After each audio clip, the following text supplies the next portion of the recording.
Zelensky's first month in office, he was given a threat letter, effectively, by the U.S. State Department, where they had something like 70 U.S.-funded NGOs who wrote a letter to Zelensky telling him, ordering him not to cross the below-listed red lines, or else there will be political instability in your country. Now, this is in response for what happened.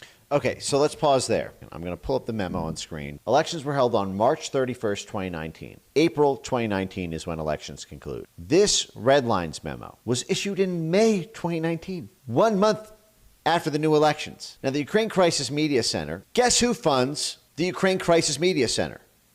Who is writing this Red Lines memo? Again, we present a list of red lines not to be crossed. Should the newly elected president cross these red lines, there will be political instability and you will be smart mobbed, rent-a-rioted out of office. This covers everything Zelensky is allowed to do on security issues for Ukraine, foreign policy issues for Ukraine, economic issues for Ukraine, national identity, language, and education and culture issues for Ukraine, media and information policy for Ukraine, government functioning for Ukraine, whether you can take a shit in a public toilet or not in Ukraine. And who is this message coming from? It's coming from the U.S. State Department, the U.S. Embassy, right there in the Capitol, and USAID, the CIA. And who else? The National Endowment for Democracy, the CIA. Oh, and who else? Fucking NATO. And who else? Internews, which is the Operation Mockingbird funded by the State Department. Oh, and Chemonics, which is the private NGO CIA. Literally, the creator of Chemonics said he created Chemonics because he always wanted to operate a private CIA. Okay? So this is coming from the CIA, the State Department, and USAID, with a bunch of other partners internationally, as well as fucking NATO. And that is who is telling the newly elected president, just 1 month after the election, less than a month,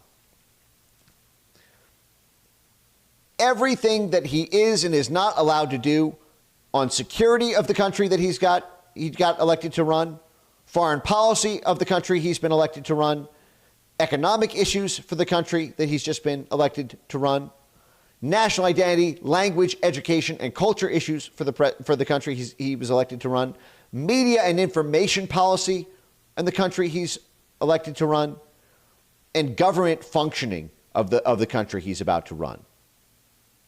So who's really running your fucking country?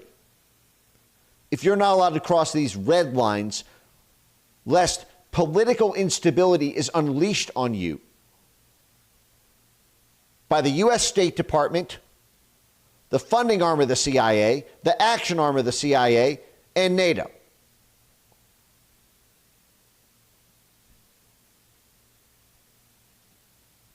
Should I have pulled this up on screen? I mentioned it twice. I was hoping that Jamie would pull it up.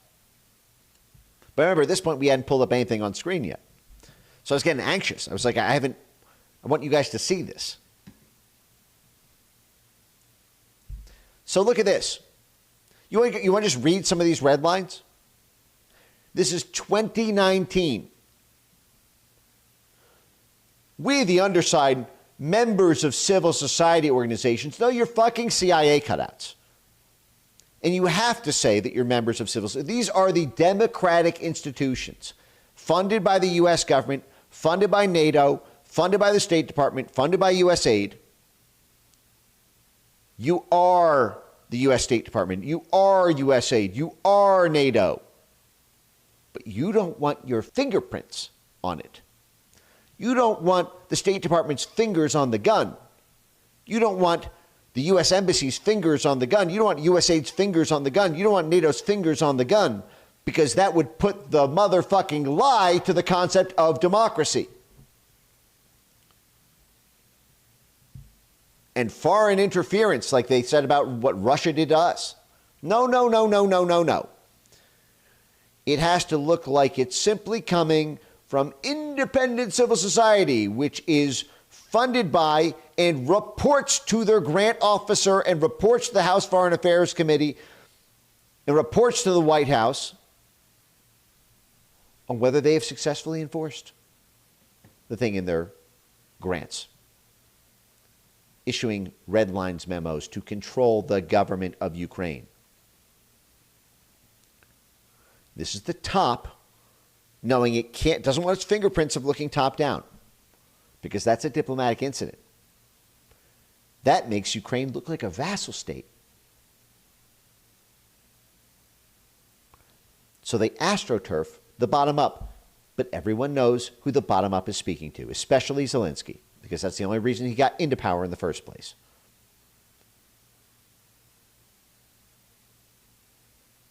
And you'll see just all of these State Department funded organizations. It's crazy.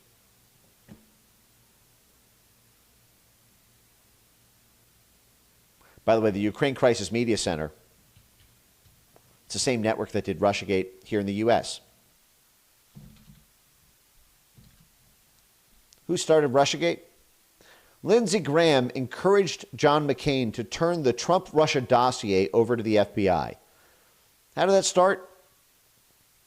Former John McCain aide David Kramer approached John McCain, the Arizona senator, after the 2016 election with former British spy Christopher Steele's dossier of Trump-Russia connections. And then McCain said he delivered the documents to the FBI. In November 2016, a former British ambassador to Russia who knew about what Steele had researched with McCain, the staffer Christopher Brose, and David Kramer, a former State Department official who worked alongside McCain. So David Kramer worked for the State Department, worked for John McCain, and set in motion the events that would become the Christopher Steele dossier. Kramer shared the Steele dossier with John McCain. John McCain gives it to the FBI. Well, here's David Kramer right after the coup in 2014. Look at how many times David Kramer is at the Ukraine Crisis Media Center, the very place issuing the Red Lines memo to Ukraine about what they can and can't do. And he's the one who feels Ukraine is threatened by Trump's policy, Russia policy, welcome. and sets in motion Russiagate. Thank you very much, Natalia. It's a great privilege for me to be here and join you today. I am in Kiev. Okay, so this is the Ukraine Crisis Media Center. It is the State Department outpost, funded by the State Department, funded by USAID, funded by the National Endowment for Democracy, and funded by NATO. And they are the ones who are saying, in 2019, red lines not to be crossed. This is like Obama saying to Syria in 2016, red lines about the use of sarin gas, not to be crossed, or else we'll invade. This is the State Department's emissaries saying the same thing to Zelensky before he's even taken a shit on the Capitol building toilet. Security issues, red lines not to be crossed, holding a referendum on the negotiations format to be used with the Russian Federations and on the principles of a peaceful settlement. Ukraine is not allowed to decide its peace posture with Russia. Now, mind you, this is 3 years before Russia even invaded. Why? Because the U.S. State Department and the UK Foreign Office, again, the U.S., the UK, so it's Christopher Steele, David Kramer, same 1-2 punch, transatlantic flank attack every time, because they wanted to militarily reconquer East Ukraine, which had broken away, not respecting the Victoria Nuland coup government in Kiev since 2014. So they did not want peace with Russia or a peaceful settlement unless the Ukraine Crisis Media Center's financial sponsors, the friggin' State Department and USAID and CIA and NATO, gave them the blessing. They are not allowed to determine their own posture on that. They're a pawn, a vassal. Conducting